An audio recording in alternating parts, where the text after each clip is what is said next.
بسم اللہ الرحمن الرحیم۔ محمد علی مرزا صاحب شاباش، آپ نے مناظرہ نہیں کیا،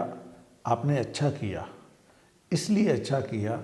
کہ یہ کیسا منظر ہوگا کہ اگر دو عالم دین آمنے سامنے ہوں، ایک یہ کہہ رہا ہے ایک یہ کہہ رہا ہے، ایک اپنی بات کر رہا ہے دوسرا اپنی بات کر رہا ہے، سامنے والے لوگ جو ہیں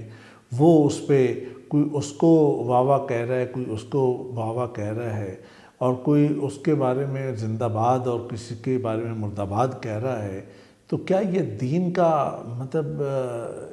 کہ حق کا اعلان ہوگا؟ کیا سچائی اس سے زیادہ ابھرے گی یا اسلام کی بدنامی ہوگی؟ اور یہ ایک کیسا عجیب منظر ہوگا کہ اسلام کے دو علمبردار اور اسلام کو جاننے اور پڑھانے اور سمجھانے والے جو ہیں وہ آمنے سامنے کھڑے ہوں جیسے عجیب و غریب سٹیج پر ایک دوسرے کے مقابلے میں، تو یہ کیسا عجیب منظر ہوگا۔ تو آپ نے اس سے پیچھے ہٹ گئے، آپ نے مناظرے میں نہ آئے۔ میں سمجھتا ہوں آپ نے اچھا کیا اور بہتر کیا۔ اس سارے کام کے لیے جو سب سے اچھی اپروچ یہ ہوتی ہے کہ اگر کسی کو کسی بات پہ اعتراض ہے تو وہ چیزیں لکھ کر بھی دے سکتا ہے، اور لکھ کر دلائل کے ساتھ کسی بات کو رد بھی کیا جا سکتا ہے، اور کسی بات کو اپنی بات کو ثابت بھی کیا جا سکتا ہے۔ اور اس کے ساتھ ساتھ یہ ہے کہ آج ویڈیو کا زمانہ ہے، تو ویڈیو کے اندر بڑے آرام سے ایک ایک بات کو لے کر، ایک ایک پوائنٹ کو لے کر پوائنٹ وائز ڈسکس کر کے اور دلائل کے ساتھ اس بات کو رد بھی کیا جا سکتا ہے اور اپنی بات کو ثابت بھی کیا جا سکتا ہے، اور یہ دونوں کام اس طریقے سے ہو جانے چاہیے، اور اگر زیادہ کرنے ہوں۔ لیکن بہت اچھا ہو کہ ان چیزوں کو اس انداز سے مطلب پبلک کے اندر، پبلک کے سامنے ان تماشا بنانے کی بجائے بیٹھ کے یا مطلب لکھ کر ایک چیز کو کلیئرٹی کے ساتھ واضح کر دیا جائے، اور اس سے اگر کسی نے سمجھنا ہے تو وہ سمجھ جائے گا، نہیں سمجھنا تو وہ نہیں سمجھے گا، لیکن بات ساری صاف ہو جائے گی کہ کلیئر ہو جائے گی کہ یہ اعتراض ہے اور یہ اس کا جواب ہے، یا یہ میرا اس بات ہے اور یہ میرا انکار ہے، تو جو بھی کوئی چیز ہوگی تو وہ سامنے آ جائے گی۔ تیسری بات جو مجھے یہاں پہ کہنی ہے وہ یہ ہے کہ آج کل چونکہ یوٹیوب بقول آپ کے یوٹیوب حافظہ اللہ یہ کہ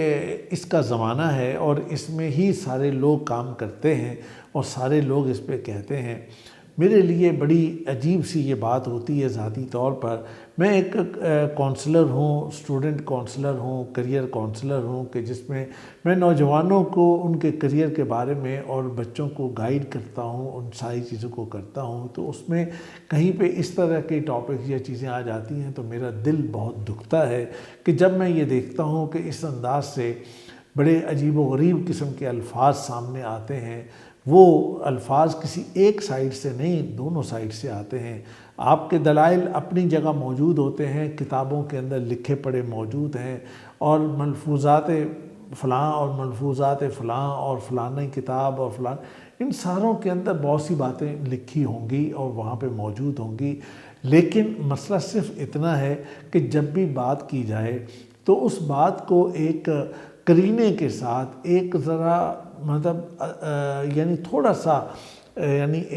لحاظ رکھتے ہوئے کہ بات کی جائے، تو پھر اس کو کہ بھئی اس کو یہ مطلب یہ کر دیا اور اس کو وہ کر دیا، اس کی بجائے کہ ذرا سوبر اسٹائل میں تھوڑا سا نبی کریم صلی اللہ علیہ وسلم کی سنت، یہ یقیناً ہے کہ وہ ان کا چہرہ سرخ ہوتا تھا اور ان کی آنکھیں سرخ ہوتی تھیں، ان کی آواز ذرا بلند ہو جاتی تھی، یہ ساری بات ٹھیک ہے، لیکن کبھی انہوں نے شاید کسی دوسرے کو یہ نہیں کہا ہوگا کہ یہ پھکی دینا اور فلانا دینا اور اس انداز سے۔ یہ ٹھیک ہے کہ آج ہماری زبان ہے اور وہ عربی زبان تھی، وہ عربی زبان کے اندر، لیکن عربی زبان سے بھی جتنی باتیں ہم تک پہنچی ہیں ان کے اندر یہ نہیں ہے۔ آپ بات ساری کیجئے، سب کچھ کہیے، لیکن ذرا مطلب اس طرح کے الفاظ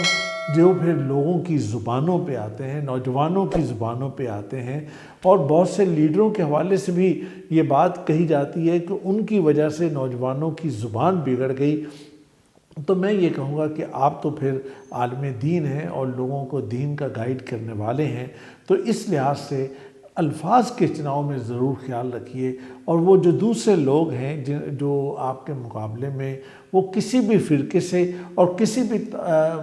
گروہ سے، اسکول آف تھاٹ سے تعلق رکھتے ہوں، میں ان سب سے کہوں گا کہ وہ بھی اس بات کا خیال اور لحاظ کریں کہ کوئی بھی بات ہے تو اس اپنی بات کے لیے وہ دلائل کے ساتھ وہ چیز لے کر آئیں۔ ہاں، سب سے پہلے قرآن کو سامنے رکھیں، قرآن کے بعد حدیث کو سامنے رکھیں، حدیث میں سیاستہ ہیں، سیاستہ کے بعد اور حدیث کی کتابیں بھی ہیں، تو اس کے مطابق وہ بات کریں اور دلائل کے ساتھ بات کریں، اور دونوں سائڈ سے دلائل کے ساتھ بات ہو اور لوگوں کو ٹھیک آرام سے بات سمجھ آئے، تو اس کے نتیجے میں پھر زیادہ بہتر، زیادہ اچھا ہوگا۔ تو یہ قوم کے لیے بھی اور مسلمانوں کی اصلاح کے لیے بھی، نوجوانوں کی اصلاح کے لیے بھی یہ زیادہ بہتر ہوگا، اور جگ ہنسائی بھی نہیں ہوگی، نہ اس طرف سے نہ اس طرف سے۔ تو بس میری تو گزارش صرف اتنی ہے کہ ان چیزوں کا اگر خیال رکھا جائے تو وہ زیادہ اچھا ہوگا، اس لیے کہ قرآن مجید بھی یہ بات کہتا ہے وَجَادِلْهُمْ بِالَّتِي هِيَ أَحْسَنُ۔ تو جب قرآن بھی ہمیں کہتا ہے کہ آپ مجادلہ کریں، لیکن ضرور کریں مجادلہ، لیکن یہ ہے کہ باللتی ہی احسن، ایک احسن وے میں اور ایک احسن الفاظ اور احسن طریقہ اور احسن اسلوب اور احسن طریقے سے۔ تو سبھی کو اس کی پابندی کرنی چاہیے، عام آدمی کرے نہ کرے، لیکن وہ لوگ کہ جو علماء ہیں، وہ لوگ کہ جو ممبر پہ بیٹھتے ہیں، وہ لوگ کہ جو قیادت کے منصب پر ہیں، انہیں تو لازماً اس بات کا خیال رکھنا چاہیے۔ میں امید رکھتا ہوں کہ جو بھی سننے والے ہوں گے وہ اس بات کا خیال اور لحاظ رکھیں گے، اور پھر علماء جو بھی جن تک بھی میری یہ بات پہنچے وہ اس بات کا خیال کریں گے کہ یہ چیز ہمارے نوجوانوں کے لیے ایک مثال نہ بنے، نوجوانوں کے لیے ایسی چیز نہ بنے۔ اور پھر آخر میں مرزا صاحب کا شکریہ ادا کرتا ہوں کہ انہوں نے مناظرہ کرنے سے انکار کر دیا، اور بھلے وہ یہ کہہ دیتے کہ کوئی کامیاب ہو گیا، کوئی ناکام ہو گیا، وہ فلانا ہو گیا، بھاگ گیا، کچھ ہو گیا، ان الفاظ سے گھبرانا نہیں چاہیے، بلکہ صبر کا دامن تھامنا چاہیے، اور یہ کام نہیں کرنے چاہیے، یہ کام اچھے نہیں ہیں۔ آپ نے نہیں کیا، آپ نے اچھا کیا، اللہ آپ کو بھی جزا دے، اللہ باقی لوگوں کو بھی جزا دے، اور ہم سب کو اس راستے پہ چلنے کی توفیق دے جو صراط مستقیم ہے، ان لوگوں کا راستہ جو نہ گمراہ ہوئے ہیں اور نہ ہی وہ ضلالت میں پڑے ہیں۔ بہت شکریہ آپ کے وقت دینے کا۔ السلام علیکم۔